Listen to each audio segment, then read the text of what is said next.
একটা গজল লিখেছিলাম বন্ধু বাবা মাকে নিয়ে। কেমনে গেলা পাখি দিয়া মাগো আমায় একা ফেলে, দিবানিশি তুষের আগুন এই হৃদয়ে জ্বলে। বলেন কেমনে গেলা পাখি দিয়া মাগো আমায় একা ফেলে, দিবানিশি তুষের আগুন এই হৃদয়ে জ্বলে। হায়রে কান্দা কান্দা হইছে রে নদী মা, হায়রে কান্দা কান্দা হইছে রে নদী, আমার নয়ন জলে। দিবানিশি তুষের আগুন হৃদয়ে জ্বলে। আদর করে নেইনি গো কেউ আমায় কুলে তুলে, কিছুদিন দূর করিয়া যায় যে আবার ভুলে। ঠিক না বেঠি? কথা বলেন না কেন? এবং এখন এমন একটা পর্যায়ে এসেছে বাবা মার সঙ্গে পর্যন্ত চলে এসেছে। বন্ধুরে আমার, এই জন্য আমি বলি দুটা হাদিস থেকে আমরা জানতে পারলাম ভালোবাসলেও কাকে আগে। আল্লাহর পছন্দের কাজ হলো বাবা মাকে ভালোবাসা, তাদের সাথে মিষ্টি আচরণ করা। আবার যদি আল্লাহর অপছন্দের কাজ কোনটা জানতে চাই, এখানেও নবীজি জানিয়ে দিয়েছেন আল্লাহর অপছন্দের কাজ হলো বাবা মার কলিজায় আগুন দেওয়া। জোরে জোরে বলেন নাউজুবিল্লাহ। আপনার আমার কি করা উচিত বন্ধু? আপনার আমার মা বাবার সাথে ভালো আচরণ করা উচিত। নবীজি হাদিস শরীফ বর্ণনা করেছেন, হযরত আবু হুরায়রা রাদিয়াল্লাহু তাআলা আনহু থেকে হাদিস খানা বর্ণিত। আপনার আমার প্রাণের নবী, দু জাহানের বাদশা নবী, রাহমাতাল লিল আলামিন নবী, তিনি বলে দিয়েছেন, হতভাগা সে, হতভাগা সে, হতভাগা সে। ইয়া রাসূলুল্লাহ, কে গো সেই হতভাগা? ইয়া রাসূলুল্লাহ, আমার নবীজি জানিয়ে দিয়েছেন বাবা মা উভয় বেঁচে আছে অথবা একজন বেঁচে আছে। এই একজন অথবা দুইজনকে পাইলো, পাওয়ার পরেও যদি সন্তান বাবা মাকে ভালোবেসে আদর করে সম্মান দিয়ে মর্যাদা দিয়ে যদি জান্নাতি হতে না পারে, আল্লাহর প্রিয় হতে না পারে, আল্লাহর দিদার প্রাপ্ত বান্দাদের অন্তর্ভুক্ত হতে না পারে, তাহলে তার মতো হতভাগার কেউ হতে পারে না। আমাদের অনেকের বাবা মা দুজনই আছে। আমার নিজের একবারে কাছের মানুষ দেখছি, বিয়ের পরে বউ নিয়ে বন্ধ, বাবা নাই, মা আছে, ঘরে উপযুক্ত বোন আছে। বিয়ের পরে বিবির কথা অনুযায়ী মা বাবা মা ছেড়ে অনেক দূরে চলে এসেছে, মায়ের খবরও নেয় না। উপযুক্ত বোন আছে বন্ধু, যেই রকম ভাবে খবর নেওয়ার কথা সেই রকম নেয় না। আমার আশেপাশে আমি দেখেছি বন্ধু, মা অসুস্থ হয়ে আছে, চোখে দেখে না, হাঁটতে পারে না, সন্তান বিবি নিয়ে সন্তানদেরকে নিয়ে মন খোলাসা ভাবে চলাফেরা করছে, মাকে হাঁটায় না। ও বন্ধু, আমি আপনাদেরকে আজকে আলোচনা শোনাবো। আমি আপনাদেরকে বলতে চাই, এই পৃথিবীতে আসার মূল মাধ্যম হলো বাবা মা। যেই বাবা মার কারণে আমি দেখছি, আমি নিজে দেখেছি, নিজের কানে শুনেছি, মাকে একবার মা বলে ডাকে না, বাবাকে একবার বাবা বলে ডাকে না, আর শ্বশুরকে যে সুন্দর করে আব্বু বলে ডাক দেয়, আম্মু বলে ডাক দেয়। আমি তাদের ডাকের বিরোধিতা করছি না, শ্বশুর শাশুড়ি মুরব্বী তারাও সম্মান, তবে আগে তোমার বাবা মা পাবে সবচেয়ে বড় সম্মান। সবচেয়ে বেশি উচ্চ মর্যাদার হক কে? আমি আপনাদেরকে বলি, মন গড়া কথা বলার অভ্যাসটাই সিম্পল ভাবে বলে দিব বন্ধু। আপনার আমার প্রাণের নবীকে প্রশ্ন করা হলো, ইয়া রাসূলুল্লাহ, ইয়া হাবিবাল্লাহ, নবী গো, ও প্রাণের নবী, আমার কাছ থেকে সবচেয়ে মিষ্টি সবচেয়ে ভালো আচরণ পাওয়ার হক কার বেশি? আমার নবীজি বললেন, ক্বালা উম্মুকা, তোমার মা। প্রশ্ন করা হলো, ক্বালা সুম্মা মান, তারপরে কে ইয়া রাসূলুল্লাহ? আমার নবীজি বললেন, ক্বালা উম্মুকা, তোমার মা। আবার প্রশ্ন করা হলো, ক্বালা সুম্মা মান, তারপরে কে? আমার নবীজি আবার বললেন, ক্বালা উম্মুকা, তোমার মা। আবার প্রশ্ন করা হলো, সুম্মা মান, তারপরে কে? আমার নবীজি এবার বললেন ক্বালা আবুকা। তিনবার মায়ের কথা বলেছে, একবার বাবার কথা বলেছে। এর মানে এই জন্যই না যে বাবার সম্মান কমে গেছে। আল্লাহর হাবিব বলে দিয়েছেন, যেই সন্তানটা বাবার অবাধ্য, এই সন্তানটা আল্লাহর অবাধ্য। যেই সন্তানকে বাবা সহ্য করতে পারে না, একে আল্লাহ নিজেও সহ্য করে না। বাবা মার মর্যাদাটা আপনাকে আমাকে বন্ধু বুঝে নিতে হবে। আমার দিকে তাকান,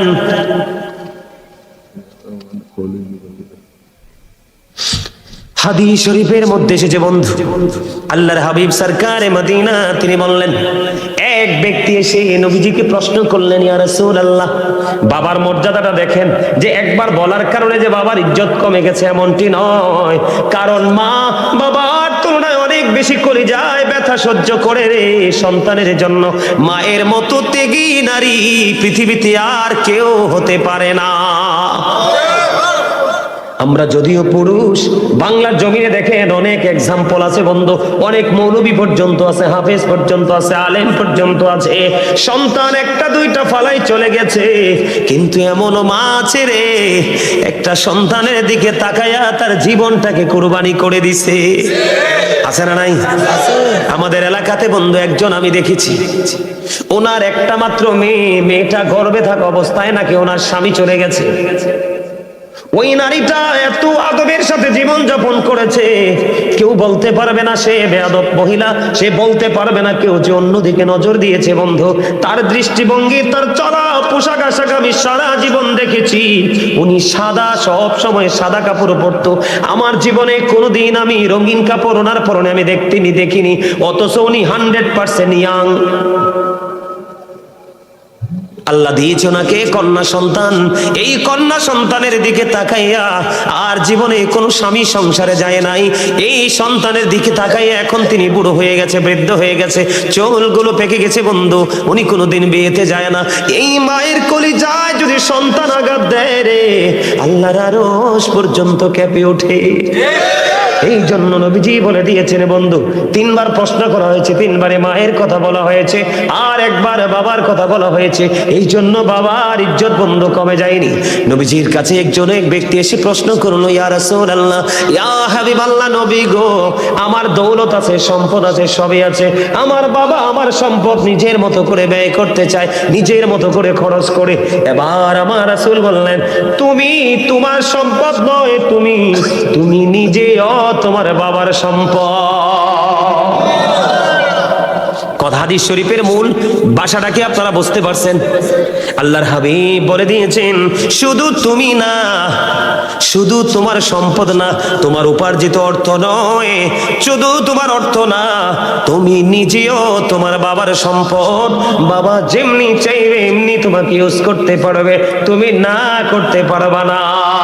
এই জন্য বন্ধু কোরআন হাদিস করলে দেখা যায় বাবা মাকে ভালোবাসা একটা সন্তানের জন্য ফরজ, আর বাবা মার করে যায় আগুন দেওয়া, তাদেরকে দুঃখ দেওয়া আমাদের জন্য হারাম।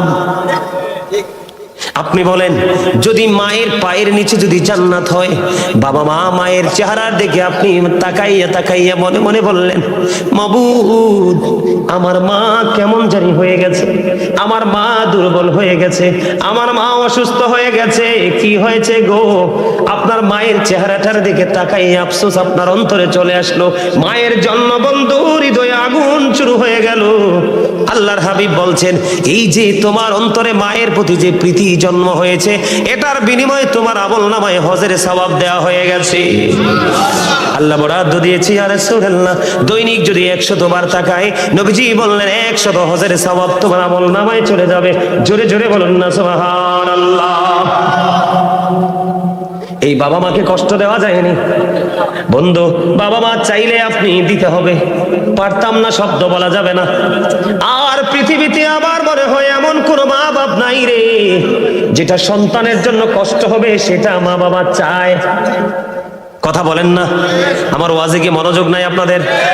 পৃথিবীতে এমন কোন বাবা মা আসেনি সন্তানের জন্য এটা চাইলে কষ্ট হবে, এইটা কোনোদিন কোনো বাবা মা চায় না। বাবা মা চায় আমি দুঃখের মধ্যে থাকি। বন্ধু, কিছুদিন আগে আমাদের বাড়ির পাশে, আজকে মনে 2 দিন বা 3 দিন 2 দিন হবে, একজন স্কুলের একজন ম্যাডাম মৃত্যুবরণ করেছে। সকালবেলা রান্না করেছে, স্কুলে যাবে। কি আমি শুধু কথাটা আমি শুনছি, আমি প্র্যাকটিক্যালি শুনি নাই, মহিলাদের মুখ থেকে শুনছি। বন্ধু, ম্যাডাম একদম ইয়াং, একটা ছেলে একটা মেয়ে, ছেলেটা ক্লাস 9-এ পড়ে। আমি শুনেছি আমার পরিবারে যারা ওই ম্যাডামকে দেখতে গিয়েছিলেন, ওনার মা বৃদ্ধ এখনো বেঁচে আছে রে। যদি উনি সরল মনে বলে ফেলেছে, কথাটা জানে না, উনি বলেছে আজরাইল, আজরাইল রে, আমি বড় হয়ে গেছি রে আজরাইল, তুমি কি আমায় নিতে পারলা না? আমার চোখের সামনে থেকে আমার এই মেয়েটাকে কেমন করে তুমি কেড়ে নিয়ে গেলা? জোরে জোরে বলেন আল্লাহু আকবার, একবার বলেন না সুবহানাল্লাহ। মা নাকি চিৎকার করে বারবার বলছে আজরাইল, তুমি আমায় কেন নিলা না? আমাকে কি তুমি দেখতে পাইলা না রে আজরাইল? আমি কেমন করে সইব? আমার চোখের সামনে আমার সন্তানের লাশ। বন্ধু, পৃথিবীর বুকে ভারী যদি কোনো কিছু থাকে রে, এটা হলো মা বাবার কাঁধে সন্তানের লাশ। এর চেয়ে ভারী আর কোনো কিছু নাই পৃথিবীর বুকে। ঠিক কিনা বলেন? আমারও একটা ছোট ভাই মারা গেছে, সে রবিউল আওয়াল নাম ছিল বন্ধু তার। আমার মনে আছে রে, আমার ভাইটা যখন ইন্তেকাল করেছিল, আমার মা পুরো পাগল হয়ে গেছিল। আমার মা বলতো যে পৃথিবীর কোথায় গেলে আমার কলিজায় শান্তি মিলবে রে, আমি কোথাও গেলে আমি শান্তি খুঁজে পাই না। কোথায় গেলে শান্তি পাবো? এই শান্তি একমাত্র আল্লাহ ছাড়া কেউ দিতে পারবে না। আমি মা বাবার মন বোঝানোর জন্য বলেছি রে বন্ধু, মা যখন অসুস্থ হবে তুমি সেবার জন্য আগাই আসো। মায়ের পরনে বস্ত্র নাই, সুন্দর দেখে কিনে দাও। মা যেটা খেতে পছন্দ করে তুমি মনে মনে নিয়ত করো, মালিক আমার মা তো এই জিনিসটা খেতে মনে চায়, মা পছন্দ করে, আমার তৌফিক নাই, যেই তৌফিক আছে এটার স্বল্প পরিমাণ দিয়ে তুমি নিয়ে আসো। মা কি আল্লাহর কাছে দোয়া করে দিবে, দেখবে তোমার পৃথিবীর দরজা সবগুলো ওপেন হয়ে যাবে। তার একমাত্র প্রমাণ হলাম আমি গাজী সুলাইমান। আমি যদি ব্যক্তিগতভাবে দ্বন্দ্ব বলি, আমার গ্রামের মানুষ এই আলোচনাটা শুনবে। আমি যদি মিথ্যা বলি, আপনারা খবর নিতে পারবেন। আমার জীবনে আমি মায়ের এত বেশি কাপড় ধুয়েছি, মনে হয় না কোনো মেয়ে, এখনকার যুগের মেয়ে মার কাপড় ধোয়। এখনকার মেয়েরা এত বড় বেয়াদব। ও বন্ধু, স্কুল কলেজের কাপড়গুলো অসুস্থ মায়ের জন্য রেখে যায়। মা তুমি এগুলো কি ওয়াশ করে দিও, ঠিক না ঠিক? আর আমি গাজী সুলাইমান, মা গোসল করার পরে বলতাম, মা এটা রেখে দেন, আমি ধুয়ে দিব। অসংখ্য দিন মায়ের কাপড় ধুয়েছি, মায়ের সাথে বন্ধু হাড়ি পাতিল মেজে দিয়েছি। মা যেই কাজটা করতে কষ্ট পাইতো সেই কাজটা আমি মাকে করে দিতাম। তার কারণ মায়ের মলিনতা, মায়ের পরিশ্রম, মায়ের কপালে ঘাম দেখলে আমার কোনোদিন সহ্য হয় না। জোরে জোরে বলেন না সুবহানাল্লাহ। মা এত বড় নিয়ামত। মায়ের প্রেমিক যেই সন্তান মা হারাইছে বন্ধু, সে বুঝে রে পৃথিবীর কেউ নাই ডাক দিয়া ঘরে নেওয়ার। কথা বলেন আছে পৃথিবীতে বন্ধু? গতকালকে আমি বগুড়া থেকে আসার সময় আমার একটা ছেলে, আমার সফর সঙ্গী, সে বলে, ভাই আমার বাবা চলে গেছে, এখন আর আমি সারাদিন সারা রাত্র বাইরে থাকলেও কেউ আমাকে একটা মিনিট ফোন দিয়ে জিজ্ঞেস করে না তুই কোথায় আছিস। এটাই বন্ধু বাস্তবতা। মা বাবার প্রেমের ভুবন, এই ভুবনে যদি কোনো সন্তান ঢুকতে না পারে, মা বাবার কলিজার মধ্যে যে প্রেমের ভবন আছে রে, ওই ভবনে যে সন্তান ঢুকতে পেরেছে তার জীবনে বন্ধু ভ্রমণ শুরু হবে। মৃত্যুর আগে সেই ভ্রমণ শেষ করতে পারবে না, সেই বাগান ভ্রমণ করে। এটা পৃথিবীর সকল কিছুর চাইতে বড় মা বাবার কলিজায় বন্ধু যেই বাগানটা আছে। কিন্তু সন্তানগুলো একটুখানি সুখের জন্য মা বাবার কলিজায় বন্ধু আগুন জ্বালাই দেয়। এই আগুন তোমাকে উপরে বন্ধু পুড়িয়ে ছাই করে দিবে, কোনো দিন তুমি বুঝতে পারবা না। এই কারণে আমি ওই ছোট্ট কালে ক্লাস 9-10 যখন পড়ে, একটা সন্তানের জন্য চিরস্থায়ী কোল হলো বাবা মার কোল। এর বাইরে আর কোনো কোল নাই যে টেকসই আছে। কথা বলেন না কেন? আদর করে নেইনি গো কেউ আমায় কোলে তোলে, কিছুদিন দর করিয়া যায় যে আবার ভোলে, আমায় নাম দড়িয়া ডাকি দিয়া আরে মা,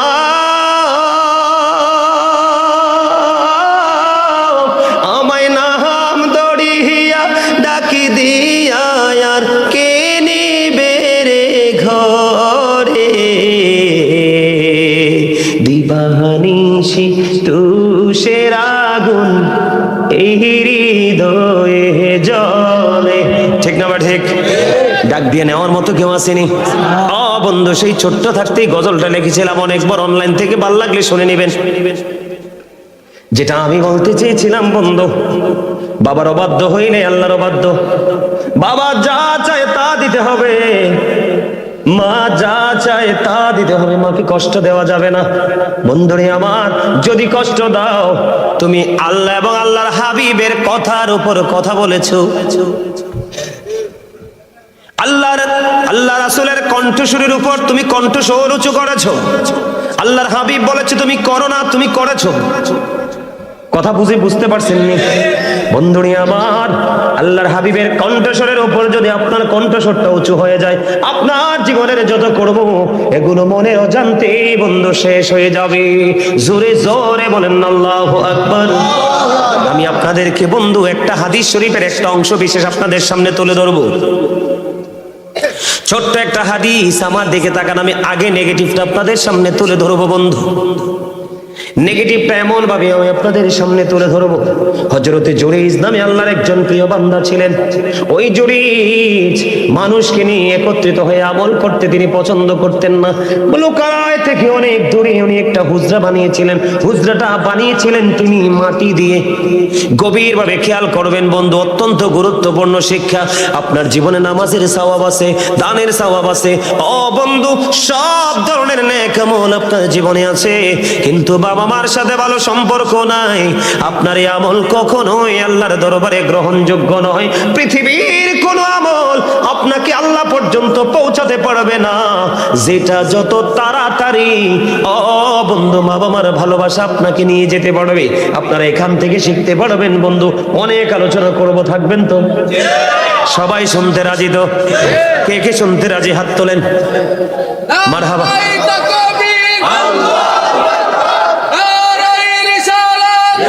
রাসূলুল্লাহ জিন্দাবাদ জিন্দাবাদ জিন্দাবাদ জিন্দাবাদ আহলে সুন্নাত ওয়াল জামাত কাজী সুলাইমান আল কাদরী সাহেব জিন্দাবাদ জিন্দাবাদ। বানেশ্বরের পক্ষ, ধনেশ্বরের পক্ষ থেকে লাল গোলাপ শুভেচ্ছা। না যেদূর কইছে এদূরে, লোক দেখলে মনে হয় নিজে নাড়াই দিতে পারবো। এই জন্য বলছি, আপনার চামড়া কিন্তু বড় জিনিস না, আসলে হচ্ছে ভিতরেরটা। ঠিক কিনা বলে? আর জোরে। এটা মাথা থেকে পা পর্যন্ত যে গোস্তের টুকরা, এগুলোর ভিতরটা যদি ঠিক না থাকে এটার কোনো দামই নাই। আছে? আরে বলেন আছে? লোকটারে দেখলে তো মনে হয় না, আরে আমার নামও তো খুব কনফিডেন্সলি বলে ফেলছে। না না, আর লাগতো না কিছু, আর কিছু ভালো লাগে না। আই এক কানা ঠিক করে কইছি, আই কোন কানো কোনো কিছু খাইতে পারি না, বুঝছেন? আলহামদুলিল্লাহ কোন আলহামদুলিল্লাহ, আরো জোরে। আমি যত আলোচনা করব আমার হৃদয় তত শীতল হবে। আমি হচ্ছে সেই মানুষ, আমার কলিজা ওয়াজ চলাকালীন চা দিয়ে পানি দিয়ে ভিজানো লাগে না, আমারটা এমনি ভিজে যায়।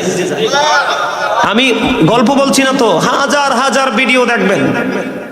আমি মদিনাতুল মুনাওয়ারায় গিয়েছি, মক্কাতুল মুকাররমায় গিয়েছি, হজে গিয়েছি। ওখানে গিয়ে আমি রোজাতে গিয়েছি, একদিনও ভাত খাই নাই, শুকনা খাবার খেয়ে, খেজুর আর জমজমের পানি খেয়ে উমরা পালন করে শেষ করে বাংলার জমিনে আসছি। আমি সেই লোক। মারহাবা। আমি কোনো মানুষের বাড়িতে কিছু খাই না। মাছ বলেন, গোস্ত বলেন, আমার যদি খাসির গোস্ত, গরুর গোস্ত, হাঁসের গোস্ত, এটি কেমন মজা, ইলিশ মাছ কেমন মজা আমি বলতে পারবো না, কারণ এগুলো স্বাদ কেমন আমি বলতে পারবো না। আমি আমার জীবনে খাইনি এগুলো। 12 মাস নিরামিষ শাকসবজি খাই একমাত্র নিজের ঘরে। এই পৃথিবীতে বাইরে কত রকমের খাবার, একটা খাবার আমি ওদম গুনাহগার মুখে লাগাই না। আমি সেই লোক। অহংকার করে বলছি না, আল্লাহর দরবারে শুকরিয়া জ্ঞাপন করে বলছি, আল্লাহ যে আমাকে এই যেই তাকওয়াটা অবলম্বন করার মতো ক্ষমতা দিয়েছে, এটা আমি মনে করি এটা আমার জন্য স্পেশাল এক নিয়ামত। জোরে কন আলহামদুলিল্লাহ। আরো জোরে। বিশ্বাস করেন, আমাকে যদি কেউ খাবারের জন্য বিরক্ত করে আমি রাগ করি, কিন্তু আমাকে যদি বলে হুজুর আধা ঘন্টা আরো বাড়াই আলোচনা করুন, আমি খুশি হই। বিশ্বাস করবেন আপনারা? এটা বিশ্বাস হয়? আলহামদুলিল্লাহ বলেন। আমি আল্লাহর রহমত, মদিনাওয়ালার নেগায়, মা বাবার দোয়ায় আমি আসলে সত্যি যত আলোচনা করব ততই আমার হৃদয় শীতল হবে, তৃষ্ণা ততই মিটবে। আমার চা খেয়ে, দুধ খেয়ে, পানি খেয়ে আপনারা দেখবেন চেকিং করে, আমার জীবনে কোনো রেকর্ড নাই যে ওয়াজের ময়দানে 2 ঘন্টা 3 ঘন্টা আলোচনা করেছি। ওই যে তোমরা তো ছিলে, ইসমাইল তোমরা ছিলে না ওই দিন, প্রায় 2.5 ঘন্টার উপরে আলোচনা করছি। খাইছি চা আগে দেখছো? আমার কিছু লাগে না। কনা আমিন। আরো জোরে কনা আমিন। আরো মহব্বতে কনা আমিন। বন্ধুরি আমার, হৃদয় খুলে শোনো, বিশেষ করে তোমরা যুবক। আমি এখনো পর্যন্ত, আমার মা ওই দিন বলেছে, আমার গাজী সুলাইমান এখনো আমার কাছে সেই ছোট্ট ছেলে। সুবহানাল্লাহ বলবেন না? এবার বুঝেন মায়ের কলিজায় আমার বসতিটা কত বৃহৎ। একজন প্রশ্ন করেছিলেন আমার মাকে, আমার মা এক জায়গায় গিয়েছিলেন একটা দাওয়াতে আমার ফ্যামিলি পরিবার সহ। মা বলতেছে আমি চলে যাই তাড়াতাড়ি, কারণ আমার ছেলেটা প্রোগ্রামে যাবে, তাকে হাদিয়া দিতে হবে। আর একজন প্রশ্ন করেছিল, আপনি কি বললেন এইটা? আপনার এত বড় ছেলে, এটা কি ছোট্ট ছেলে নাকি যে এখনো আপনার পকেট থেকে টাকা দিতে হয়? আমার মা বলেছে, আমার ছেলের আমার টাকা ছাড়া তার দিন চলে না, রাত চলে না। প্রতিদিন আসার সময় মার কাছ থেকে গাড়ি ভাড়া নিয়ে আসি। বন্ধু বিশ্বাস করবেননি, এটা যুবক তোমাদেরকে বোঝানোর জন্য বলি রে। আমার কলিজায় মায়ের প্রতি এত বেশি এক্সপেকটেশন। মা আমার 100 টাকা লাগবে দেন, 500 টাকা লাগবে দেন, মার কাছ থেকে খুঁজে খুঁজে বাজার করি। মার কাছ থেকে এটাতে আমি অনেক প্রশান্তি পাই। যা করি সবগুলো মোট করে নিয়ে মায়ের কাছে দিয়ে দে। মা কি করেছে এটা দ্বিতীয়বার আর জিজ্ঞেস করি না, মা আপনার কাছে দিলাম, এই টাকাগুলো কি করেছেন এটা আমি একটা বারের জন্য মাকে প্রশ্ন করি না। কারণ বন্ধু, মা যেই কষ্ট আমাকে নিয়ে করেছে রে, সারা পৃথিবী যদি মায়ের কদমে নিয়ে ফালাই, আমার চামড়া চুলে যদি জুতা বানাই দেয়, আমার চামড়া দিয়ে যদি তুষক বানাই দে, তারপরেও তো মায়ের ঋণ আমি শোধ করতে পারবো না। বন্ধু আমি তোমাদেরকে বলবো, আমি হাদিস শরীফের মধ্যে একটুখানি পড়ে আসবো। বন্ধু তোমরা শোনো, এই জন্য বলেছি আলেমদেরকে বেছে নাও, যাকে তোমার বেশি পছন্দ তার সাথে তুমি একটা প্রেমের ডুরি লাগাও। তোমার জীবনে নেগেটিভ কোনো শব্দ থাকবে না, যেদিকে যাবে সেদিকে গোলাপের পাপড়ির মতো সবাই ভালোবাসবে। কই যাইতাম? আমরা ভালো লাগলে এই ক্লাসটা শেষ করেন, দরকার লাগলে আমি অর্ডার দিয়ে আরেকটা আনাই দিব। কি কোন ঠিক আছে না? কথা ঠিক নেই? হ্যাঁ, আর ব্যাক কথা ঠিক? আলহামদুলিল্লাহ। এই বদ্দাখানা কত কম হোক, যে চিকন আলী অন্তরে প্রেম আছে, চোখে ইশারা দিছি, বুঝছে যেতে ভুল করছে। এক মায়ের পাগল ছেলে বন্ধু, মায়ের পাগল ছেলে মাকে বন্ধু অনেক লম্বা সময় 5 থেকে 6 বছর পর্যন্ত মাকে কাঁধে করে, মা অসুস্থ, মাকে কাঁধে করে বন্ধু খানায় কাবাটা তাওয়াফ করিয়েছে, মানে কোলে করে খানায় কাবাটা তাওয়াফ করানো। খানায় কাবা তাওয়াফ করানোর পরে এবার সাদিকুত তাইয়ার নামে এক আবেদ ওনাকে প্রশ্ন করলেন, আমি আমার মাকে বছরের পর বছর, আমার মায়ের খুবই শখ খানায় কাবা তাওয়াফ করবে। আমি বছরের পর বছর আমি আমার মাকে কাঁধে করে করে খানায় কাবা তাওয়াফ করিয়েছি। সাদিকুত তাইয়ার নামক আবেদকে প্রশ্ন করলেন, আপনি বলে দেন গো আমার মায়ের ঋণ খানা শোধ হইছে কিনা? এবার সাদিকুত তাইয়ার নামক আবেদ ডাক দিয়ে বললেন, বন্ধু কেমন করে বুঝাইলে বুঝ বুঝবারে মায়ের কত মর্যাদা, বাবার কত মর্যাদা আল্লাহর কাছে। সাদেক তাইয়ার নামক আবেদ একটা ডাক দিয়ে বলল, তুমি যদি 50,000 বছর যদি তোমার মাকে কাঁধে করে করে যদি খানায় কাবা তাওয়াফ করাও, যদি ঘোরাও, একটা রাত্রিতে নিজম রাত্রিতে মা ঘুমিয়েছিল, তুমি প্রস্রাব করেছিলে, প্রস্রাবের মধ্যে পড়েছিল মা দুঃখিনী, মায়ের স্তন চেপে ধরে তুমি দুধ পান করেছিলে, এমনি করে করে 50,000 বছর যদি মাকে কাঁধে করে ঘোরাও রে, কাঁধে করে চড়াও রে, তাহলে একটা রাত্রের দুধ পানের ঋণ শোধ হবে না। আমরা কি বুঝতে পারি মায়ের কাছে আমরা কতটা ঋণী, বাবার কাছে আমরা কতটা ঋণী? আপনারা বোঝেন না, আল্লাহ বলেছেন আমার গোলামি করো। কি করো? আল্লাহর গোলামি করো, আল্লাহর সাথে কাউকে শরীক করিও না। এই যে লৌহে মাহফুজের কোরআন, আল্লাহর অমীয় বাণী, যেটাকে বলা হয় দা হোলি কোরআন, পবিত্র গ্রন্থ, এই গ্রন্থের মধ্যে আল্লাহ রাব্বুল আলামিন মা বাবার কথা তুলে ধরেছে একাধিক বন্ধু সূরার মধ্যে। সূরা আনকাবুতের মধ্যে আল্লাহ রাব্বুল আলামিন বলেছেন যে আমি আমার বান্দাদেরকে অর্ডার করেছি মা বাবার সাথে সৎ ব্যবহার করার জন্য। জোরে জোরে বলেন না সুবহানাল্লাহ, আরো জোরে বলেন না সুবহানাল্লাহ। আপনারা কি দুর্বল হয়ে পড়েছেন? আরো জোরে বলেন, প্রমাণ দেই আমি আপনাদেরকে বন্ধু। আল্লাহ রাব্বুল আলামিন কি বলেছে দেখেন, ছোট্ট করে বলছি, ওয়া ওয়াসাইনাল ইনসানা বিওয়ালিদাইহি হুসনা। আল্লাহ রাব্বুল আলামিন বলে দিয়েছে, আল্লাহর বান্দাকে অর্ডার করেছে আল্লাহ রাব্বুল আলামিন, তোমরা তোমাদের বাবা মার সাথে কি করো? উত্তম আচরণ করো, ভালো আচরণ করো, প্রেমময় আচরণ করো। সুবহানাল্লাহ বলেন। আজকে মা বাবার কথা বললে অনেক সন্তান শুনতে চায় না। এরে বড়ুরা দলেশ্বরের যুবক বন্ধু, তোমরা সবাইকে আমি আমার হৃদয় থেকে বলছি, হৃদয় খুলে শোনো। জুরি যেমন একজন আল্লাহওয়ালা ছিল, তিনি মানুষ নিয়ে আমল করতে পছন্দ করতেন না, মানুষের ভিড়ে তিনি থাকতে পছন্দ করতেন না। লোকালয় থেকে অনেক দূরে নির্জন একটা জায়গায় তিনি একটা হুজরা বানাইলো। হুজরা বানাইছে, তার মানে ইবাদতের জন্য একটা কেন্দ্রবিন্দু তিনি তৈরি করেছে। তিনি আমল করতেছেন, দিন যায় রাত যায়, দিন যায় রাত যায়।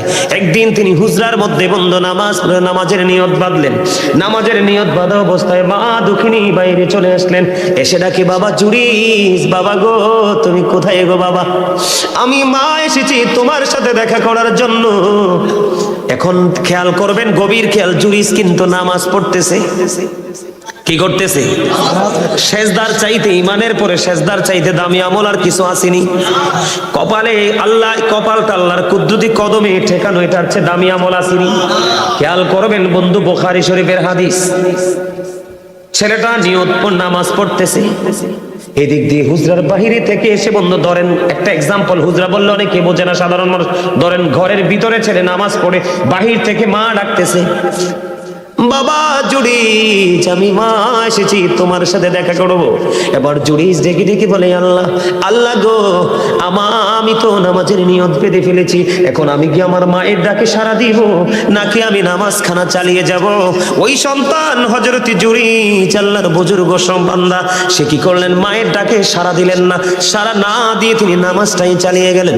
নামাজ শেষ হলো, নামাজ শেষ করার পরে এবার বাইরে এসে চাইয়ে দেখে মা দুঃখিনী বন্ধু বাইরে নাই, চলে গেছে। একদিন চলে গেল, জোরে কন্না আল্লাহু আকবার। আজকের একদিন চলে গেল বন্ধু, আবার দ্বিতীয় দিন দেখেন ভাগ্যের কি নির্মম পরিহাস এবং আমাদের জন্য কত বড় শিক্ষা। আল্লাহর হাবিব এই হাদিসের অংশ বিশেষ একটা মুমিনের জন্যই যথেষ্ট, আর বেশি ওয়াজের দরকার নাই বন্ধু। এবার কি করলেন হযরতে জুরিজ? আবার দ্বিতীয় দিন তিনি আবারও নামাজরত অবস্থায়, নামাজ চলাকালীন মা দুঃখিনী আসলো। মা দুঃখিনী এসে ডেকে ডেকে বললেন, বাবা বাবা গো, আমি আজকে এসেছি তোমার সাথে একটু দেখা করবো গো বাবা, তুমি আমাকে একটু দেখা দাও। এবার আজকেও জুরিস মনে মনে ভাবে আগের মতো, বলিব ও আমার মাওলা, আমি আজকেও তো নামাজরত অবস্থায়, আমি কি নামাজ চালিয়ে যাব, নাকি আমার মায়ের ডাকে আমি সাড়া দিব? আজকেও ছেলেটা মায়ের ডাকে সাড়া দিলেন না, চিন্তা করতেছেন আমি আগে নামাজটা শেষ করে ফেলি। নামাজ যখন শেষ হয়ে গেল বন্ধু, দ্বিতীয় দিন বাইরে এসে চাইয়া দেখে আজকে তো মা নাই। মা আজকেও চলে গেছে, 2 দিন পার নিব। আমি এক এক করে 3 দিন ছেলেটার সাথে দেখা করতে আসলাম, ছেলেটা আমায় দেখা দিল না। আমি মা আজকে তোমার কাছে দরখাস্ত দিয়ে গেলাম, তাকে বেশ্যা মহিলার মুখ না দেখাইয়া মরণ দিও না। জোরে জোরে বলেন নাউজুবিল্লাহ।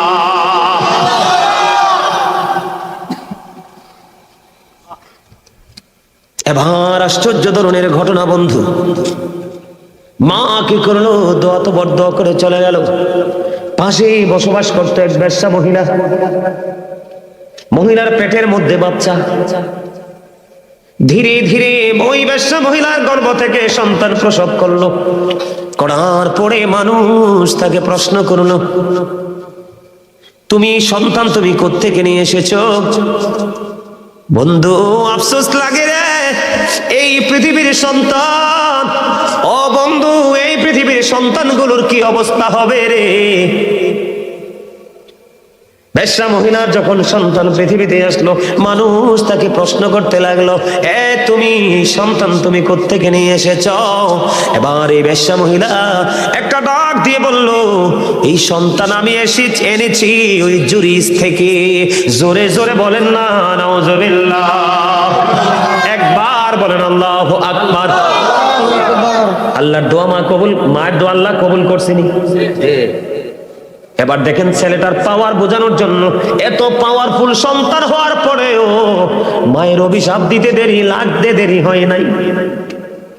অথচ এই সরল মনা জুরিস, আল্লাহওয়ালা জুরিস, ও বন্ধু তাকে একজন সুফি বা সাধক আমি বলতে পারি। ওই জুরিস এই সম্পর্কে কিছুই জানে না। সরল মনা জুরিস যখন শুনতে পাইলো এই বাচ্চাটা বেশ্যা মহিলার গর্ভে জুরিস থেকে এসেছে, বন্ধু তৎকালীন সময়ে মানুষগুলো পাগল পারা হয়ে গেল, পাগল দেওয়ানা হয়ে গেল বন্ধু। এবার জুরিজের কাছে চলে আসলো, জুরিজের হুজরাটা ভেঙে ফেললো, জুরিজকে প্রহার করা শুরু করলো। তাকে হুজরা ভেঙে টেনে হেসড়ে তার হুজরা থেকে বের করা হলো। আর সরল মনা জুরিজ ডেকে ডেকে বলে, বন্ধু তোমরা আমাকে বলো না আমি কি অপরাধ করেছি? কয় তোমার অপরাধ হলো ওই বেশ্যা মহিলার সাথে তুমি অবৈধ মেলামেশা করে বেশ্যা মহিলাকে তুমি গর্ভে সন্তান দিয়েছো। এবার আল্লাহওয়ালা জুরিস, এবার দেখেন আমি সন্তান, তোমরা ভাই বাবা আমি তোমাদেরকে বোঝাচ্ছি, সন্তানটার এত বড় বুজুর্গ ছিল, এত পাওয়ারফুল ছিল সন্তানটা, এত বড় বুজুর্গ ছিল। এবার সরল মনা জুরিস বন্ধু নামাজ পড়লেন, নামাজ পড়ার পরে এবার তিনি ডাক দিয়ে বললেন, এই বাচ্চাটাকে আমার কাছে নিয়ে আসো। অসংখ্য মানুষ ওই জুরিজের এই সিমটম দেখার জন্য চলে আসলো। জুরিজ যে অপকর্ম হাত পেটটার উপর রাখতে দেরি, ছোট্ট শিশু ডাক দিয়ে বলল, ওই রাখাল আমার বাবা। জোরে জোরে বলেন না সুবহানাল্লাহ। একবার পড়েন আল্লাহু আকবার। এখান থেকে কিছু বুঝতে পারছেন নি আপনারা? জুরিজের পাওয়ার আসেনি, মর্যাদা আসেনি। যার মর্যাদাকে বৃদ্ধি করার জন্য ছোট্ট বাচ্চার জবান দ্বারা প্রমাণ করে দেয় আমার আল্লাহ কতটা আল্লাহর প্রিয় বান্দা। কিন্তু মা যে দোয়া দোয়া করে দিল, 3 দিন করে দেখা করতে আসলাম, দেখা দিলা না। বেশ্যা মহিলার সাথে তোমাকে কি করতে হবে? যুক্ত হতে হবে। হইছে কি হইছে না? আরো জোরে বলেন। পরে তৎকালীন সময় মানুষগুলো জুরিদের হাত চুমু খেতে লাগলো, জুরিদের অঙ্গ প্রত্যঙ্গ চুমু খেতে লাগলো। আবার বলল, রে জুরিস আমরা অন্যায় করেছি, তোমার এই হুজরাটাকে আমরা স্বর্ণ দিয়ে আবার বাধাই করে দিব। জুরিস বলল, না না আমার স্বর্ণের কোনো লালসা নাই রে, আমাকে তোমরা মাটি দিয়ে হুজরাটা বানায়া দাও। কত বড় তাকওয়া, কত বড় আল্লাহওয়ালা হযরত জুরিস। তারপরেও মাকে কিন্তু সে গালি দেয় নাই, বকা দেয় নাই, শুধু দেখা করতে আসছে, সন্তানকে দেখা দিল না। আল্লাহ রাব্বুল আলামিনের কাছে দরখাস্ত দিল, কবুল হয়ে গেল। এই যুগের ছেলেদের কিন্তু অত বড় বুজুর্গি নাই, এত বড় তাকওয়া নাই। তারা কোথায় আছে, কোথায় থাকবে, কোথায় যাবে সেটার খবরও নাই। তাহলে আপনারা বলেন, এই সন্তানের প্রতি যদি বাবা মা বিরক্ত হয় তাদের কোনো উপায় থাকবে না। এমনি পাবে বন্ধু, মায়ের অভিশাপে যেমনি, আমার দিকে তাকান, মায়ের অভিশাপে যেমনি সন্তানটাকে হয়ে গেল, বিপদ থেকে বন্ধু বিপদে পড়ে গেল, ঠিক তেমনি ভাবে আমি আপনাদেরকে বলি আরেকটা হাদিস শরীফ বন্ধু, এটাও বুখারী মুসলিম শরীফের মধ্যে এসেছে। বলবো নাকি শেষ করে দিব? হ্যাঁ, আরো শুনবেন? চলবে? অত্যন্ত মজার একটা ওয়াজ বন্ধু, অত্যন্ত মজার একটা হাদিস। এখান থেকে সত্যিকারের মুমিন যারা রে, ও বন্ধু, আপনাদেরকে আমি এর মাঝখান দিয়ে আরেকটা মেসেজ দিয়ে দিই। আপনারা হয়তো অনেকে এমন থাকতে পারেন, একটা সময় গরিব ছিলেন, এখন আপনার দৌলত হয়েছে, সম্পদ হয়েছে, কিন্তু মা দুঃখিনী তো পৃথিবীতে নাই, বাবা তো পৃথিবীতে নাই। এখন আপনি মনে মনে চিন্তা করেন, হুজুর আমার বাবা মা পৃথিবীতে যখন ছিল গো, আমার তো দৌলত ছিল না, এখন মা বাবা তো পৃথিবী থেকে চলে গেল, আমাকে আল্লাহ দৌলত দিয়েছে, আমি তো বাবা মাকে ভালোবাসতে পারি না, আমি আমার মা বাবাকে ভালোবাসতে চাই। সবার পরে আমি কোন ভাবে ভালোবাসবেন মৃত বাবা মাকে, আমি সেই টেকনিকটাও শিখাই দিয়ে যাব। তবে বন্ধু, এই সুস্থ সন্তান যেমনি করে মায়ের অভিশাপে বরদোয়ায় পড়েছে, ঠিক তেমনি ভাবে বিপদগ্রস্ত সন্তান কিভাবে মায়ের দোয়ায় বিপদ থেকে বেঁচে গেছে। বুখারী এবং মুসলিম শরীফ থেকে একটা হাদিস শরীফ। বনি ইসরাইলের 3 জন লোক, আমার দিকে তাকান, আমি রাবির নামটা বললাম না। বনি ইসরাইলের 3 জন লোক বন্ধু, তারা ভ্রমণে বের হলো, সফরে বের হলো। সফর করতে করতে করতে করতে করতে করতে করতে করতে বন্ধু সন্ধ্যা ডানা মেলে দিল, সূর্য তার আপন গন্তব্যে লুকিয়ে গেল। সন্ধ্যা ডানা মেলে দিল, দিবালো বন্ধু চলে গেল। এবার তারা কি করলেন, ওই পাহাড়ের গুহার মধ্যে অবস্থান করলেন। যেই দরজাটা দিয়ে তারা গুহার মধ্যে প্রবেশ করেছে, গুহার মধ্যে ঢুকেছে 3 জন। কয়জন? গুহার মধ্যে বন্ধু ঢুকেছে 3 জন লোক। 3 জন লোক ঢোকার পরে এবার কি করলো, অটোমেটিক্যালি হঠাৎ করে পাহাড় থেকে বিশাল একটা পাহাড় ধসে পড়লো। ভাগ্যক্রমে ওই পাহাড় বন্ধু, এই পাথরটা তাদের দরজা বরাবর পড়েছে। হাদিস শরীফের মধ্যে এসেছে, পৃথিবীর কেউ নাই, পৃথিবীর কারো কোনো ক্ষমতা নাই আল্লাহ ছাড়াই পাথরটা সরাইবার দরজা থেকে। কত বড় বিপদ চিন্তা করছেন নি? কয়জন লোক? 3 জন লোক, বনি ইসরাইলের 3 জন লোক, তারা এটার মধ্যে পড়ে বিপদে পড়ে গেল। 3 জন এটার মধ্যে বন্ধু আফসোস করতেছে, কি করব এখন, এত বড় পাথর দরজার মুখটা ফিরাত করে দিছে, আমরা এখান থেকে কেমন করে বের হব? চিন্তা করতে করতে করতে করতে 3 জন মিলে একটা পরামর্শ করলেন। যেমন আজকে আপনাদের এই প্রোগ্রামটা একটা কিন্তু এদের মতো একটা এক্সাম্পল হতে পারে, যদি মন দিয়ে, হৃদয় দিয়ে, ভালোবাসা দিয়ে শুনতে পারেন। 3 জন পরামর্শ করলো, বন্ধু আমরা 3 জন তো বিপদে পড়ে গেছি, এখন বিপদ থেকে তোমাদেরকে বাঁচতে হবে, কি করণীয়? 3 জন মিলে পরামর্শ করে একটা সমাধান বের করলেন। সমাধানটা হলো, তারা 3 জন মিলে চিন্তা করলেন, আমাদের জীবনে তো অনেক ভালো কাজ করেছি, আমাদের জীবনে তো অনেক নেক কর্ম করেছি, প্রত্যেকের জীবনে স্পেসিফিক কোনো ভালো কাজের উসিলা দিয়ে আল্লাহর কাছে দরখাস্ত দাও, দেখি রে আল্লাহ আমাদেরকে বড় বিপদ থেকে বাঁচাই কিনা। সুবহানাল্লাহ বলেন না, আর জোরে বলেন না সুবহানাল্লাহ। সুবহানাল্লাহ আলহামদুলিল্লাহ লা ইলাহা ইল্লাল্লাহ, সুবহানাল্লাহ আলহামদুলিল্লাহ লা ইলাহা ইল্লাল্লাহ, লা ইলাহা ইল্লাল্লাহ। নবী আমার নূরের ফুতল, জগৎ করলে ও জালা, নবী আমার নূরের ফুতল, জগৎ করলেন ও জালা, রোজ হাসরে করবেন তিনি উম্মতের ফয়সালা। সুবহানাল্লাহ আলহামদুলিল্লাহ, মহব্বতে সুবহানাল্লাহ আলহামদুলিল্লাহ লা ইলাহা ইল্লাল্লাহ, লা ইলাহা ইল্লাল্লাহ, লা ইলাহা ইল্লাল্লাহ। আরশ কুরসি লৌহ কলম সৃষ্টি যাহার ওসিলা, আনিছি আল্লাহ খুশি হইয়া নাম রাখিলেন হাবিবুল্লাহ। সুবহানাল্লাহ আলহামদুলিল্লাহ লা ইলাহা ইল্লাল্লাহ মুহাম্মাদুর রাসূলুল্লাহ সাল্লাল্লাহু আলাইহি ওয়াসাল্লাম। আমি আপনাদেরকে একটু হালকা একটু বন্ধু নাস্তা দিয়েছি। কে দিয়েছি? আলোচনার সময় অনুযায়ী এটা আপনাদের লাঞ্চ টাইম। কারণ সকালে শুরু হয়েছে, তার মানে বিকাল থেকে শুরু হয়েছে, রাত্র 12টা পার হয়ে গেছে, তার মানে 100% আপনাদের যারা জান্নাতের বাগানের মেহমান তাদের জন্য লাঞ্চ টাইম। এই জন্য আপনাদেরকে হালকা করে একটু লাঞ্চ করিয়ে নিলাম।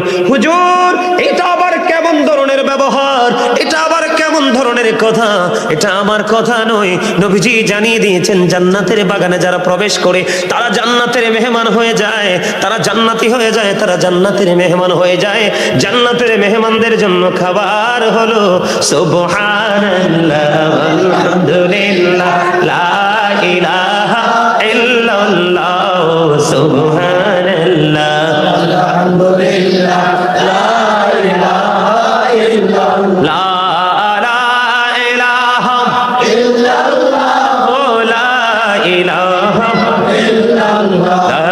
ইলাহা ইল্লাল্লাহ মুহাম্মাদুর রাসূলুল্লাহ সাল্লাল্লাহু আলাইহি ওয়াসাল্লাম। ও বন্ধু, এই নাস্তার স্বাদ হলো ব্যতিক্রম। পৃথিবীর বুকে দুপুরবেলা যে লাঞ্চ আমরা করি প্রতিদিন, ওই লাঞ্চ থেকে আসে দেহের প্রশান্তি। আর মাহফিলে আপনাদেরকে যে লাঞ্চ আমি করিয়েছি, ওই লাঞ্চ থেকে আসে আপনার রুহের প্রশান্তি। দুই ধরনের খাবার লাগে মুমিনের প্রতিদিন। একটা হলো পৃথিবী থেকে খুঁজে বের করা হয়, পৃথিবী থেকে খাওয়া হয়, এটা হলো মুমিনের দেহের খোরাক। আর এই সমস্ত বাগান থেকে যেটা সংগ্রহ করা হয়, এটা হলো মুমিনের জন্য রুহের খোরাক। বন্ধুরে আমার, বলতেছিলাম মনে আসেনি আপনাদের? 3 জন লোক পরামর্শ তাদের ফাইনাল হয়ে গেল। এর মধ্যে বন্ধু একজন সিদ্ধান্ত করলো, আমার জীবনে এমন একটা কর্ম আমি করেছিলাম যেটা একমাত্র আল্লাহ রাব্বুল আলামিনকে পাওয়ার আশায়। কর্মটা হলো কি একটুখানি বলে দেই, না হয় বুঝবেন না। প্রথম যিনি তার উসিলাটা আল্লাহর দরবারে তুলে ধরেছে, আল্লাহ কিন্তু বলেছে ইয়া আইয়ুহাল্লাযীনা আমানুত্তাকুল্লাহা ওয়াবতাগু ইলাইহিল উসিলা। আল্লাহ বলেছেন ইমানদারগণ, তোমরা আমাকে ভয় করো, আর ভয় করার পরে তোমরা উসিলা তালাশ করো। হুজুর, উসিলাটা কি? ওয়াকুনু মা'আস সাদিকিন, ট্রুথফুল ম্যান, সত্যবাদী লোক, তার মানে হক্কানি আলেম এবং হক্কানি আল্লাহর ওলিরা। তোমরা তাদের সাথে যখন যুক্ত হয়ে যাবে রে, তখনই তোমাদের ধাপ একটার পর একটা সামনের দিকে অগ্রসর হতে থাকবে। সুবহানাল্লাহ। প্রথম যিনি আল্লাহর দরবারে উসিলাটা দাঁড় করালেন, আল্লাহ রাব্বুল আলামিনকে একটা ডাক দিয়ে বললেন, তিনি মনিব, ওই দিন যে আমি কাজটা করেছিলাম এটা শুধু তোমার সন্তুষ্টির জন্য করেছিলাম। কাজটা কি বন্ধু? ওই লোকটা হলো একজন কাঠুরিয়া। প্রতিদিন সকালবেলা তিনি যাইতেন কাঠ কাটার জন্য বাগানে। বাগান থেকে কাঠ কাটা শেষ করে এসে বন্ধু তিনি কি করতেন? ওনার বাড়িতে একটা দুধের প্রাণী ছিল, দুধ দহন করত। তিনি কি করতেন? কাঠ কেটে সেই কাঠগুলো রেখে দিয়ে আগে তিনি দুধ দহন করতেন। দুধ দহন করে করে কাউকে আগে খাওয়াইতেন না। ওনার বিবি ছিল, সন্তান ছিল, বিবিকেও দিতেন না, সন্তানকেও দিতেন না। বিবি, বিবি রে, ও আমার সন্তান, তোমাদের আদরও আমার কাছে কম না, কিন্তু তোমাদের আদরের চাইতে সবচেয়ে বড় আদর হলো আমার মা বাবা। সন্তান বাবা মার জীবন থেকে যদি একটা চলে যায়, আল্লাহ চাইলে 70 বছর, 50 বছর, 60 বছরও আরেকটা আসে। কিন্তু মা বাবা এমন অমূল্য সম্পদ রে, এটা জীবন থেকে একবার হারাই গেলে আর আসে না বন্ধু, আর ফিরে দেখা যায় না রে। কত মুরব্বীর চেহারা দেখা যায়, কিন্তু বাবাকে কারো মাঝে খুঁজে পাওয়া যায় না। আত্মীয় স্বজন কত বৃদ্ধা আমরা দেখতে পাই রে, মায়ের প্রতিচ্ছবি কতজনের মাঝে আমরা খুঁজে পাই, কিন্তু মা তো নাই, চিরদিনের জন্য চলে গেছে অচিন দেশে। বন্ধু, ওই ছেলে কাঠুরিয়াটা ডাক দিয়ে বললেন, বন্ধু, এমনি করে করে প্রতিদিন তিনি দুধ পান করায় মাকে আগে আইসা। বন্ধু, একদিন তিনি দেরি করে আসলেন, আজকে আইসা দেখে বাবা মা ঘুমাই গেছে। বাবা মা যখন ঘুমিয়ে গেল, ইনি কিন্তু ধারাবাহিকভাবে তিনি একটা পাতিল হাতুনি তিনি দুধ দহন করেছে। হাদিস শরীফের মধ্যে সে যে দুধটা দহন করার পরে এবার ওনার সন্তান ডাক দিয়ে বলল, বাবা, বাবা গো, আমাকে একটুখানি দুধ দাও না, আমি দুধ পান করব। ওই কাঠুরিয়া ডাক দিয়ে বলল, না না, আমার মা ঘুমিয়ে গেছে তো কি হয়েছে রে? আমি যতক্ষণ না পর্যন্ত আমাকে দুধ খাওয়াইতে না পারবো, ততক্ষণ আমি কাউকে দুধ দিব না, এবং আমি আমার মায়ের রুমের দরজাটাও আমি ছাড়বো না। বন্ধু, কেমন সন্তান ওই কাঠুরিয়া!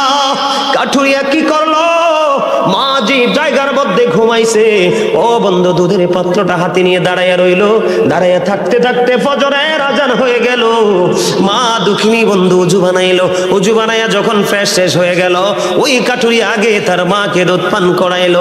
এই যে দুধ পান করিলেন, সন্তানকে দিলেন না, বিবিকে দিলেন না। সন্তান অনেক বেশি ডাকাডাকির করার পরে বাবার মনটা গলাইতে পারলো না।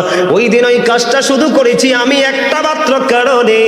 ওই যে আল্লাহ বলেছেন, অবিল ওয়ালিদাইনি ইহসানা, মা বাবার সাথে মিষ্টি মধুর সৎ আচরণ করো। আমি আল্লাহ সেদিন এই ব্যবহার করেছিলাম তুমি মালিকের খুশি করার জন্য। ওই দিনের আমল যদি তুমি কবুল করে থাকো, ওই দিনের গোলামি যদি তুমি কবুল করে থাকো, তাহলে আমাকে আজকের এই বিপদ থেকে উদ্ধার করো। বন্ধু, বড়রা ধনীশ্বরের ভাই, আমার বাবা গো, আমার মা বোনদেরকে ডেকে ডেকে বলছে গো, হৃদয়ের জানালাটা খুলে দাও, বাবা মা কেমন একটু বুঝে নাও। এবার কি করলেন বন্ধু, আল্লাহর কুদরতে সন্তান যখন দোয়া করলেন, দোয়া শেষ হইতে দেরি রে, চাইয়া দেখে পাথরটা আল্লাহর কুদরতে একটুখানি সরে গেছে। কিন্তু হাদিস শরীফের মধ্যে এসেছে, কিন্তু সরে গেলে লাভ হবে না, কিন্তু ব্যর্থ হওয়া যাবে না। একটুখানি সরে গেছে বটে, কিন্তু বের হওয়ার কোনো সুযোগ নাই। এবার দ্বিতীয় ব্যক্তি খেয়াল করবেন, এটা বর্তমানে আমাদের সমাজের সবচেয়ে বেশি নোংরামি। একটা অপশন, আরো দুইটা আছে, কিন্তু এটা এই আলোচনার সাথে না। তারপর আমি আপনাদেরকে একটুখানি শোনাই বন্ধু, শুনবেন তো। দ্বিতীয় ব্যক্তি কোন উসিলা দিয়ে আল্লাহর কাছে সাহায্য চাইলেন? দ্বিতীয় ব্যক্তির আচরণ ছিল কেমন জানেননি? উনি ওনার একজন চাচাতো বোনকে তিনি খুব ভালোবাসতেন এবং ফিজিক্যাল মিলামেশার জন্য চেষ্টাও তিনি করেছেন, কিন্তু কোনোভাবেই তিনি মেয়েটাকে রাজি করতে পারে না। একটা সময় পৃথিবীর বুকে বন্ধু দুর্ভিক্ষ শুরু হয়ে গেল। দুর্ভিক্ষ যখন শুরু হয়ে গেল, দুর্ভিক্ষ শুরু হয়ে যাওয়ার পরে এবার তিনি ওই মেয়েটাকে 200 দিরহাম দিলেন। কয় দিরহাম? 200 দিরহাম দিলেন। ওই মেয়েটাকে 200 দিরহাম দিলেন এবং তার যে মনের আশা আকাঙ্ক্ষা পূরণ করার জন্য একেবারে মেয়েটার কাছাকাছি চলে গেল। খেয়াল করবেন যুবক, তোমরা আজকে এখান থেকে শিক্ষা নাও। যুবকটা মেয়েটার একবারই কাছাকাছি চলে গেল। দেখবেন ইমানদারের ইমানি জজবা কত শক্ত। আল্লাহর হাবিব বলেছে, হাদিস শরীফের মধ্যে এসেছে, যেখানে বেগান একজন পুরুষ এবং বেগান একজন নারী থাকে, এখানে তৃতীয় পার্সন থাকে শয়তান, ওখানেই জিনা ব্যভিচারের সম্ভাবনা বেশি থাকে। কিন্তু বন্ধু দুজনকে পরিচয় আছে, একজন আরেকজনকে কাছে পেতে চায়। কিন্তু বন্ধু, সবচেয়ে বড় মজার খবর হলো গো, আপনি একটুখানি নজর দিয়ে চাইয়া দেখেন, ছেলেটা মেয়েটার একবারে কাছাকাছি গেছে। আমি আর অত কাছে গেছে সেটা বলতে চাই না, লজ্জাজনক বিষয়, আমার কাছে খারাপ লাগে। তার মানে একেবারে ছেলেটা মেয়েটার কাছাকাছি চলে গেল। মেয়েটা এতটাই আল্লাহ ওয়ালা ছিল, আল্লাহ রাসূল প্রেমিক ছিল। মেয়েটা ওই দ্বিতীয় ব্যক্তিকে একটা ডাক দিয়ে বলল, না না, তুমি আমার ইজ্জত হরণ করে নিয়ে যাও না। আমাকে যিনি মোহরানা দিয়ে, আমাকে যিনি বিয়ে করে বিবি বানাবে, ওনার জন্য সতীত্ব রক্ষা করতে হবে আমাকে। তুমি আমাকে নষ্ট করো না, আমার ইজ্জত তুমি লুটে নিও না। বন্ধু, মেয়েটা যেমনি ভাবে আপত্তি করলো, ছেলেটা তেমনি ভাবে মেয়েটাকে ছেড়ে চলে আসলো। এবং ওই যে 200 দিরহাম দিয়েছিল বিনিময়, ছেলেটা ওই 200 দিরহাম পর্যন্ত দাবি তিনি ছেড়ে দিয়েছে। ওই ব্যক্তিটা হলো আজকের বিপদগ্রস্ত দ্বিতীয় ব্যক্তি। ওই ব্যক্তিটা আল্লাহর কাছে দরখাস্ত করে দিলেন, মালিক, ওই দিন আমি অপরাধের এত কাছাকাছি গিয়েছিলাম, ওখান থেকে আমি ফিরে এসেছি। মালিক, ওখান থেকে আমি সেদিন ফিরে এসেছিলাম শুধুমাত্র তুমি আল্লাহর কথা ভেবে, তুমি আল্লাহর দিদারের আশায়, তোমার সন্তুষ্টির জন্য। ওই দিনের আমল যদি তোমার দরবারে কবুল হয়ে থাকে গো, আজকে আমাকে এই বিপদ থেকে তুমি বাঁচাও। দোয়া শেষ হইতে দেরি বন্ধু গো, দোয়াটা শেষ হইতে দেরি, সঙ্গে সঙ্গে পাথরটা আরো একটু সরে যেতে দেরি করলো না। জোরে জোরে বলেন না সুবহানাল্লাহ। সুবহানাল্লাহটা কিন্তু মজা হয় না। আমার ওয়াজ কিন্তু আমি শেষ করে দিচ্ছি, আজকে চলে যাব। হয়তো আপনার আমার জীবনে অনেকেরই এই মাহফিলটা শেষ হতে পারে। এমন ভাবে মাহফিলটাতে বসুন বন্ধু, মনে করুন এটা আমার জীবনের শেষ মাহফিল, তাহলে এখান থেকে গুনাহ মাফ নিয়ে যেতে পারবেন। যদি মনে করেন এটা আমার জীবনের শেষ মাহফিল, তখন আপনার মধ্যে মানসিকতাটাই অন্যরকম হয়ে যাবে। আপনার মধ্যে এক বিকট পরিবর্তন আসবে, আপনার মধ্যে তাকওয়া চলে আসবে, আপনি অহংকার মুক্ত হয়ে যাবেন। আর যেই ব্যক্তি যত বেশি, একটা ব্যক্তি অহংকার মুক্ত রে, তার কাছে তত বেশি আল্লাহর রহমতটা যুক্ত হয়ে যায়। পাথরটা একটুখানি সরে গেল। এটার সাথে আমি আরেকটা ছোট্ট নিয়ামতে পরিপূর্ণ একটা ঘটনা যুক্ত করতে চাই, যেটা খলিফাতুল মুসলিমিন হযরত ওমর রাদিয়াল্লাহু তাআলা আনহুর জামানায় ঘটেছিল। একজন যুবক, একজন যুবতী, একটা যুবতী একটা যুবককে ভালোবাসতো। প্রতিদিন এই মেয়েটার বাড়ির উপর দিয়ে ছেলেটা নামাজ পড়তে যাইতো। যাইতে যাইতে যাইতে যাইতে একদিন এশারের নামাজের সময় হলো। নামাজ শেষ করে ফেরার পথে যখন বন্ধু বাড়িটার উপর দিয়ে আসতে চাইলো, মেয়েটা এমন ভাবে ছেলেটাকে প্রেম আকাঙ্ক্ষা দেখাইলো, ছেলেটা বাধ্য হয়ে মেয়েটার ঘরে গেল।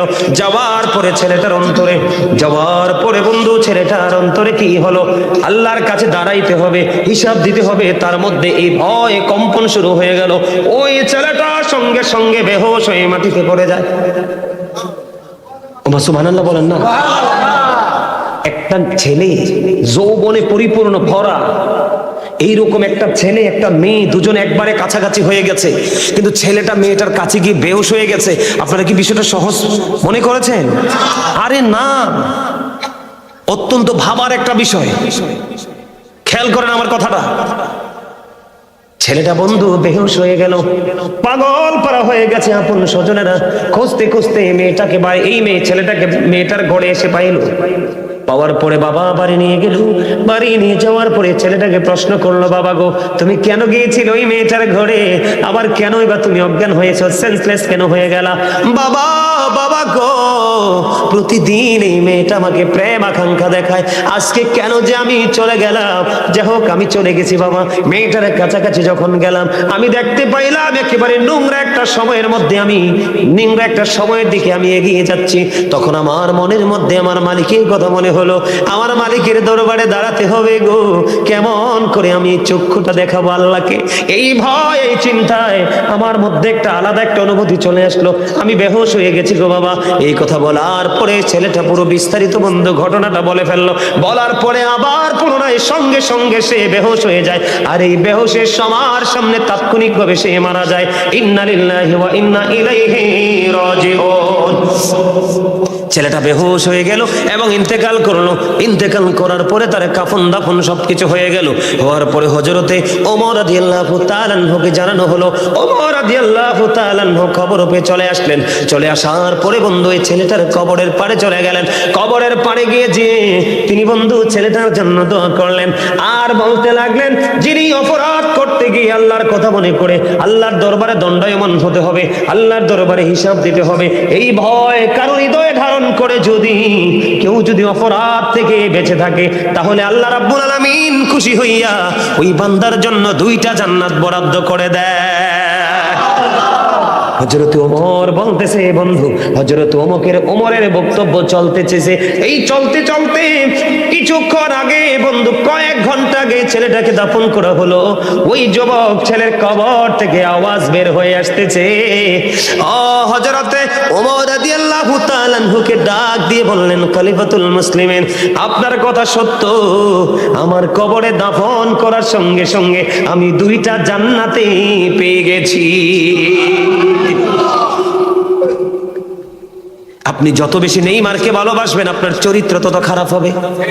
আপনি যত বেশি মেসিকে ভালোবাসবেন আপনার চরিত্র তত খারাপ হবে। আপনাকে বলবে ভেরি 100% ক্যারেক্টারলেস, কথা কয় না? আর যত বেশি আলেমের কাছে আসবেন আপনার প্রিয় হতে হবে আলেম, যিনি এলেম এলেম এলেম এলেম ওনার মধ্যে যোগ্য আছে। আপনি যত একজন আলেমের সাথে ভালোবাসবেন, আলেমের ভালোবাসা মানে তাকে পাঞ্জাবি কিনে দেওয়া না, আলেমের ভালোবাসা হলো তার কথাগুলোকে ফলো করে বাস্তবায়ন করা।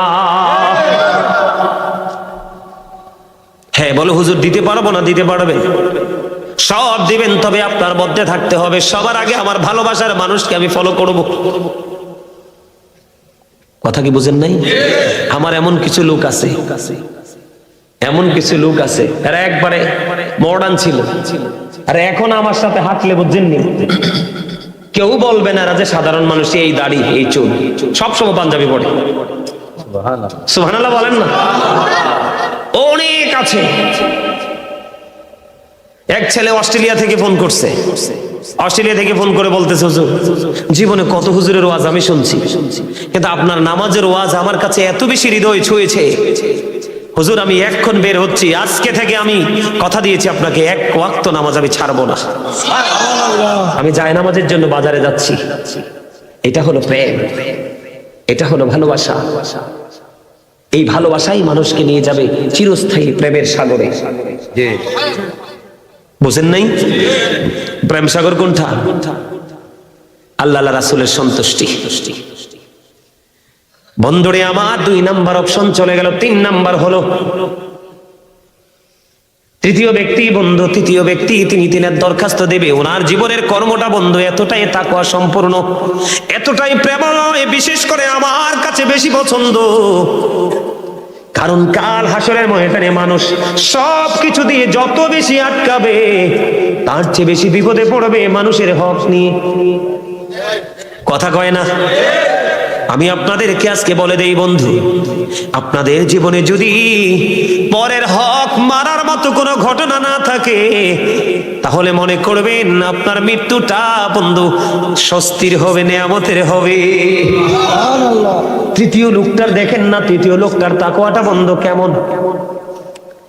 উনি বন্ধু ওরা আমাদের এলাকাতে আমাদের তৃতীয় লোকটা তিনি কাজের লোক রেখেছিলেন, কাজের লোক দিয়ে তিনি কাজ করিয়েছিলেন, কিন্তু লোকটা কাজটা করার পরে বেতন নেয় নাই।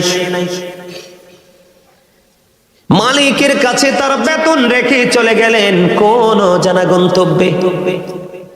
মালিক খুঁজে পায় না তার শ্রমিককে বেতন দিতে। দিন চলে গেল, রাত চলে গেল, দিন চলে গেল, রাত চলে গেল, বন্ধু গোলাম আর মালিকের কোনো দেখা নাই।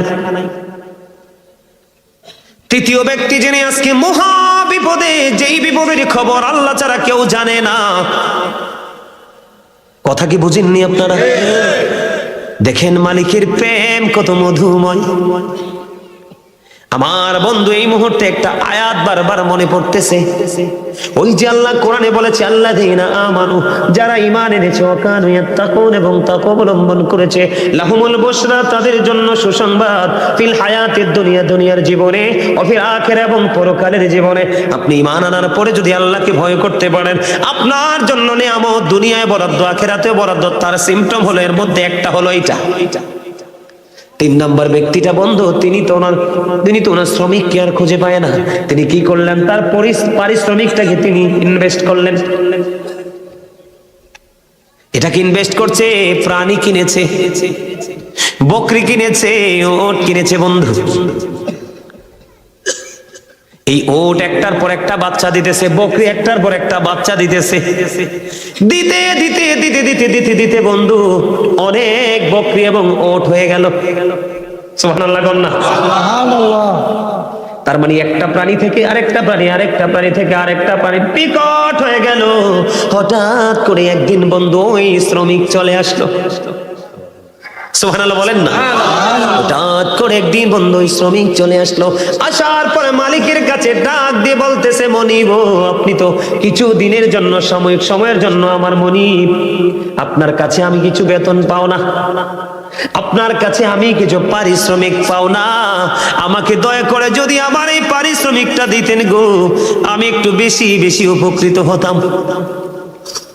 বন্ধু গায়ের পশম গুলো দাঁড়িয়ে যায় রে, কেমন প্রেম তাদের সিনায়।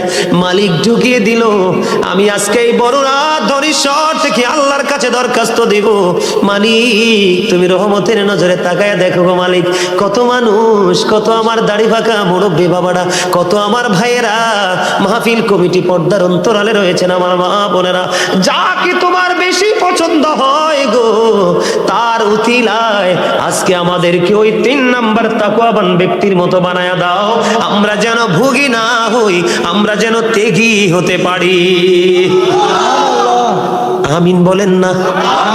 এবার বন্ধু ওই মালিক ডাক দিয়ে বলল, তুমি আমার কাছে এসেছো, আমি তোমার পারিশ্রমিকটাকে ইনভেস্ট করেছি কোথায়? ওই বাগানের দিকে তাকায় দেখো গো, ওই দিকে চাইয়া দেখো, ওখানে যতগুলো প্রাণী আছে সবগুলো তোমার।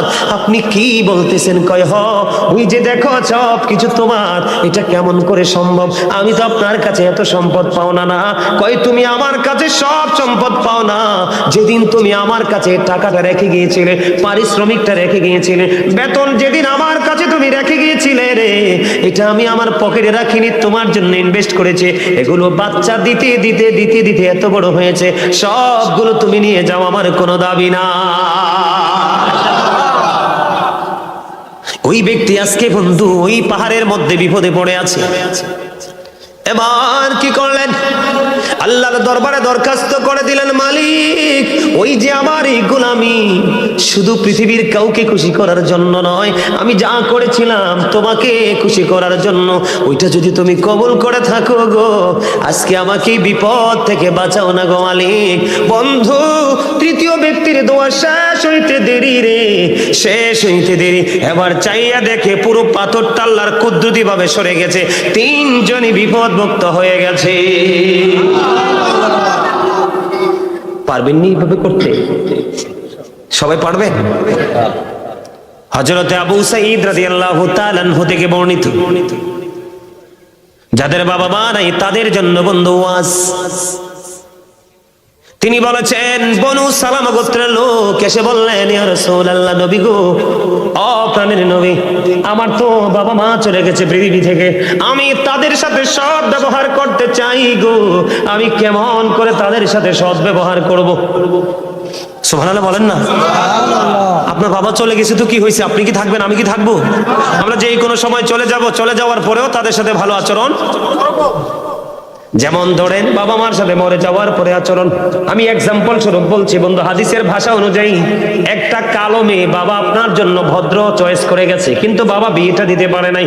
বাবা চলে যাওয়ার পরে বাবা বলে গেছে, বাবা এটাকে আমি আমার ঘরের বউ বানাবো, আমি তাদেরকে কথা দিয়েছি, আপনি যদি বাবা চলে যাওয়ার পরে মেয়েটা কালো হওয়ার পরেও বাবার কথা অনুযায়ী মেয়েটাকে বউ করে ঘরে নিয়ে আসেন, তাহলে হয়ে যাবে বাবার সাথে মিষ্টি আচরণ।